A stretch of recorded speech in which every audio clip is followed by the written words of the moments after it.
Ladies and gentlemen, this evening I'm sitting down with a digital creator and a member of C3, Mr. Brandon Mullins. Brandon, how are you tonight?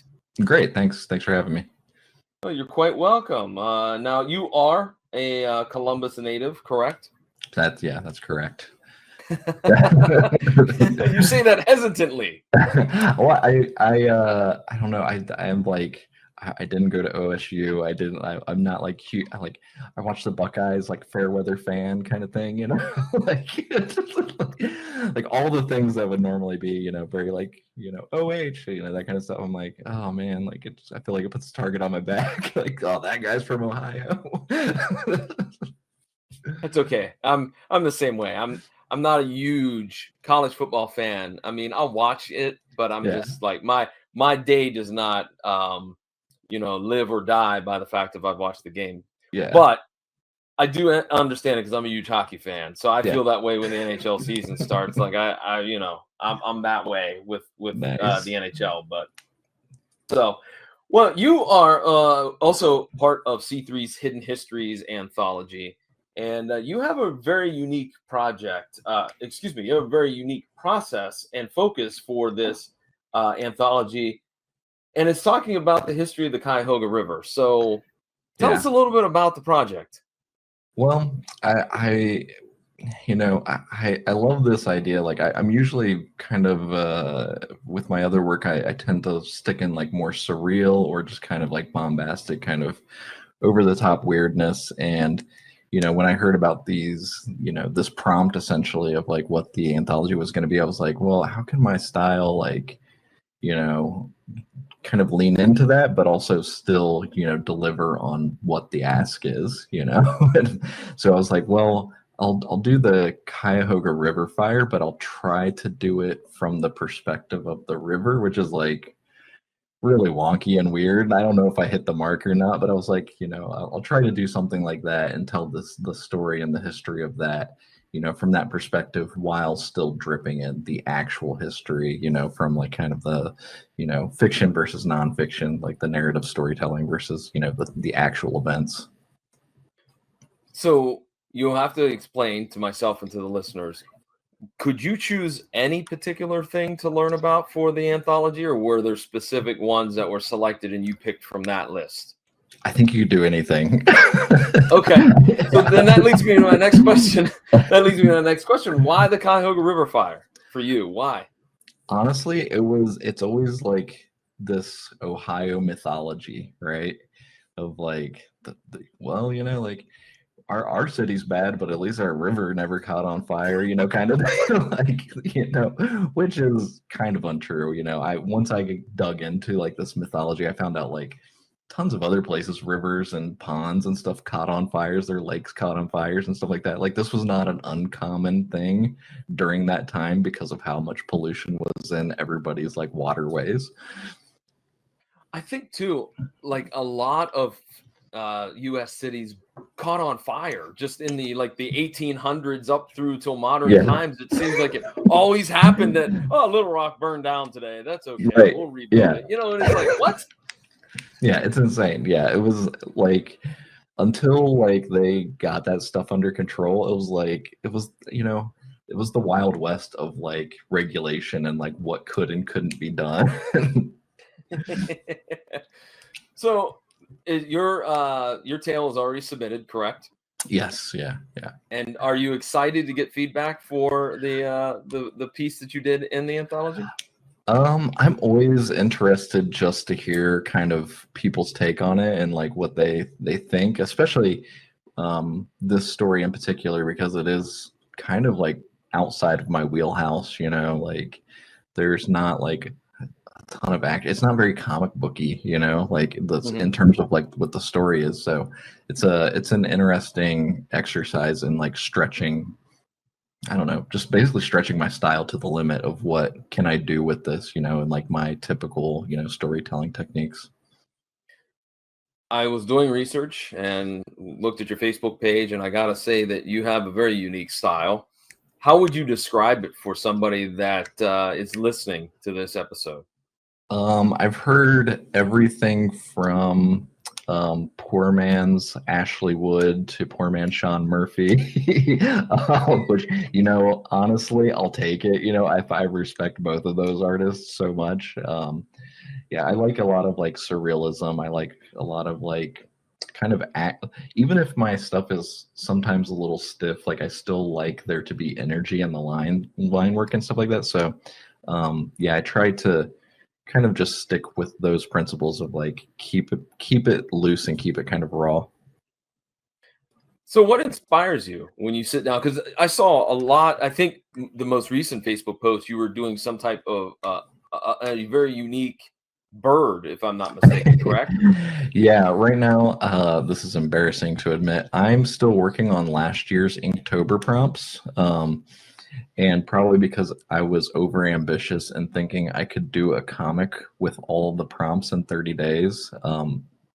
I have no idea what I was thinking. I was like high on my own stuff or something. I don't know what was going on. I was really gassing myself up, and like I got halfway through and I was like, I'm doing like 6 images per prompt. What is my prompt? Like, there's no way I'm gonna finish this. And so yeah, so the bird thing you saw was I'm probably 50 quote unquote pages into this now. I posted on my Instagram the finished pieces and stuff like that. Pretty much every Wednesday. So I'm kind of like on a schedule right now, like Monday showing process, Friday showing process, and then, kind of coincidentally it landed on Comic Book Wednesday of like dropping like the page on Instagram and just showing the final piece. But it's a weird, because it is based off of Inktober prompts. It's a very strange fragmented story of a girl named Lily and her demonic book bag, which is not real. He's in a video game. They both go into this video game world and are fighting bosses and exploring that world. It's basically me making fun of some of my favorite games like Diablo 4 and Elden Ring and stuff like that, and kind of poking fun at common game practices like battle passes and streamer culture and stuff like that. So when you don't have a prompt given to you through, like Inktober and whatnot, what inspires you to just sit down? If you're doing your own thing, your own project, who inspires you? What inspires you? I think just kind of everyday stuff inspires me, mostly in the sense of like taking something that seems kind of innocuous or like boring and then stretching that to like its most absurd limits. And I think one of my friends told me this a while back. He was like, I think you can make anything interesting just because of how your brain works. He's like, you could take making somebody walking down to the corner store to get a bag of chips interesting. He's like, I don't know how you would do it, but you would do it. And so I took that as a prompt and did it. A guy that's like on a little bit of a bender goes down to the store and he starts hallucinating that these chips are really trying to sell them off the shelf. And like I took Cheetos and Takis and like made up new names for them, and like it just goes completely over the top while he's like finds this cat and stuff. And it's just taking those everyday things and stretching them to like just absurd limits is always fun and funny to me. I like that you had the forethought to go, you know what? I don't want to cease and desist. We're going to rename it. Yeah, I mean, I work in like advertising and UI, UX and stuff like that, so I know what I'm up against. Well, you know what? I think that's better than like some grocery stores name their chips something else, like Clancy's potato chips. Right. So they're just Lay's. They're generic Lay's, people. Let's not lie to one another. Exactly. So let's talk a little bit about you. When did you start falling in love with art? I mean, probably. I mean, I wouldn't say this is a unique story, but I've just been drawing basically since I could hold a pencil. And you've probably heard it 100 times. Drew all through elementary, all through middle school, all through high school, and everything. I went to Eastland Career Center for the like graphics arts program. Did that. Went to CCAD, and they were just like, art is not it. You should go and design. That's where the money is, like do that. And I was kind of let down, but at the same time, I love design too. It's another one of my passions. So I was like, Cool. Yeah, we'll do that. And I ended up not going to CCAD. I just went self-taught. I asked people in the industry, like, what should I learn? And basically just went on all of their recommendations and did that. And after being in the design industry for, I don't know, like 20 years at this point, probably like the past 5 or 6 years, I've really just dove back into art. My now wife was like, you should get an iPad, like you could just treat it like a sketchbook and, it'd be something for you to do. And I did that. And, I'd done like digital drawing and stuff like that before, but nothing really stuck. I think it was the fact that I could carry this thing around with me and take it anywhere. And it wasn't like you weren't the weird guy drawing in a sketchbook in a, coffee shop or something. And yeah, it just kind of stuck. And, I just started revisiting. I was like, oh man, I used to love comics, and I was like, it just kind of revitalized all of that, to be honest. Okay. So let's go back here and talk again about your project, which I don't think we mentioned the title. What is the title of the project? It's pretty on the nose. It's The River Burns. The sarcastic person in me wants to say that took you a long time to do. There's something about that. It's like, Hideo Kojima. I don't know if you're familiar with his games. I've heard of him. Yeah, he names characters things like Dead Man, Tar Man, and stuff like that. And it's like, it's pretty on the nose about what those people are about, but at the same time, it's like, it's pretty memorable too. It's like hard to forget. Okay, so The River Burns is part of the anthology here that's being put out by C3. Could you maybe think of another topic that you would really enjoy learning about? Honestly, I went through a few because I was like, well, if this is releasing, sometime around like the fall time, that, we could explore stuff that's a little more spooky. I know there's like, oh my gosh, I'm blanking on the name. Is it the Moonvale something tunnel? It's around here, which apparently it's a tunnel that was built for a train, and they had to shut it down because there were so many deaths. The train would go through there, and the way they built it, people thought they could walk in the tunnel while the train was going, and that was not the case. Whoa. Yeah. And so I almost wrote a story about that, and I was like, well, this is kind of, I think this is supposed to be like all ages, like, I don't want to like really go too wild with this and, like go full horror, full body horror or something. So like, yeah, that is something. I was gonna say that is something I didn't know anything about. I'm gonna research that now. See, you've inspired me. Yeah, it was like going down the tunnel of like or going down the path. Maybe I shouldn't use tunnel. But going down the path of like looking for like these crazy like spookier things that were happening in Ohio, and yeah, that was up there, and I was like, I don't know, I might keep that one in my back pocket. Speaking of keeping things in your back pocket, do you have any projects besides the stuff that you've done for Hidden Histories in the anthology? Do you have anything else on the horizon that you'd like to talk a little bit about? I'm like in basically like 3 anthologies at this point. Just a couple of friends working through the samurai anthology that we're working on called Enter the Samurai. It's this group, Six Ronin, just a bunch of friends, Robbie, Raw Melendez, and just kind of like local creators. We're doing some stuff that's pretty fun. My Uncommon W comic, which is my Instagram comic that I'm working on right now, through the Inktober prompts. I'm hoping I finish it before the next Inktober. So when you say it's an Instagram comic, it's every day you upload a new kind of one pager, for lack of a better term. I do it every week. So yeah, on Wednesdays I'll just do like a little like 1-page continuation of the comic, and eventually at some point I'll do like a whole compilation and probably put it into one book. Okay, cool. Any other projects coming up? Not anytime soon. Okay. There's always a handful. I'm always working on like 6 or 7. How do you manage your time then? If I may, and I mean that's a serious question. I know it may sound like I was jesting, but how do you manage your time? Because I'm assuming you have a day job, and you said you have a wife and you have responsibilities outside of comics and whatnot. How do you do it?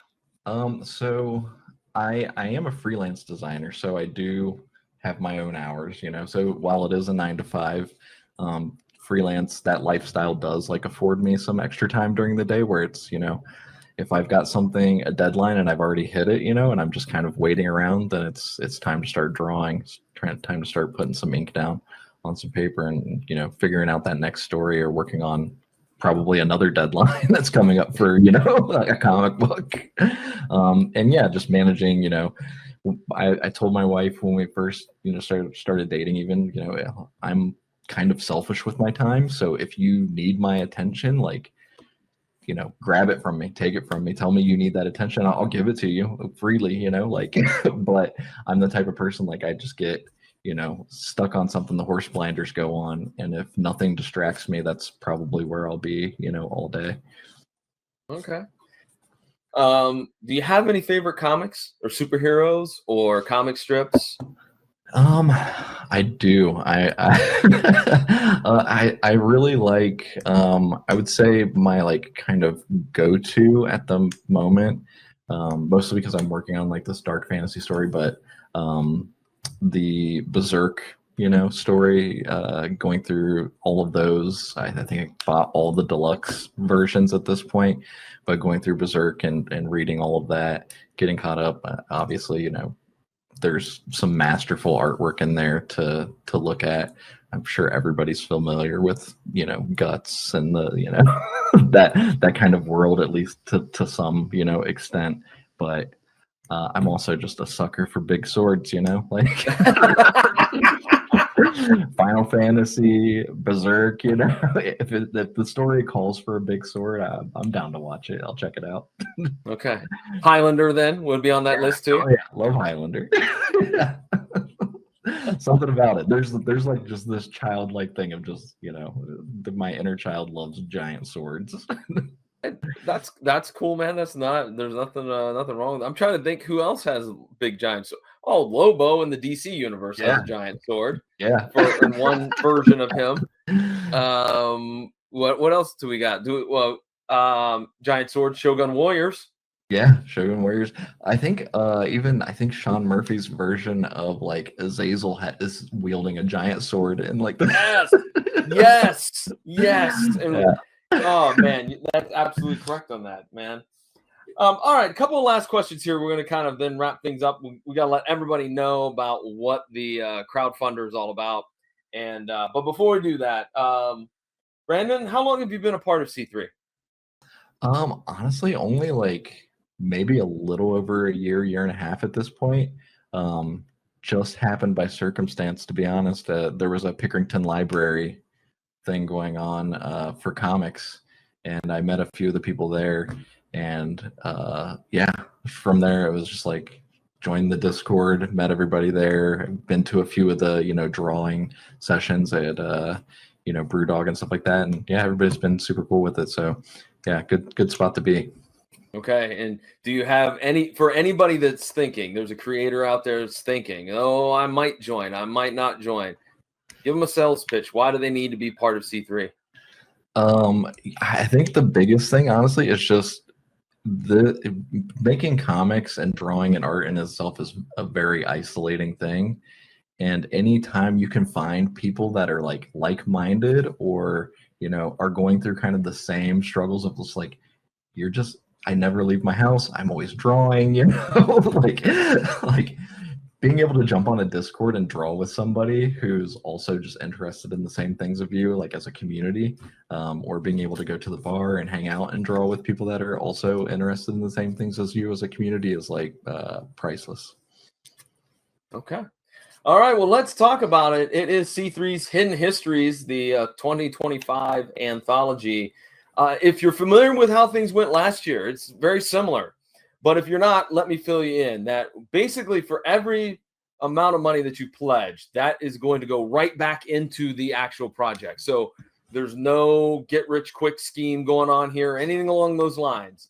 It is if we raise $1,050 through this crowdfunder campaign, then every artist gets $10. If we get to 1350, everyone gets $15. If we get 1,675, then we get $20 goes back to the creators. And anything 2,000 and beyond, it's going to be $25 going back to the creators.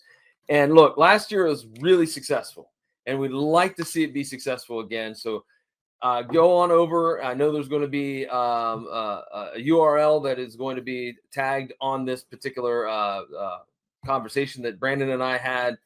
Definitely just go to the tiny URL, click on it. All the information's right there, and you can donate and help it out, because look, these are homegrown, Columbus, Ohio. We talked about it, that pride of being from Ohio.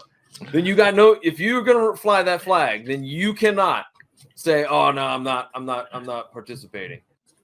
Just at you. You can't do that, right, Brandon? Exactly.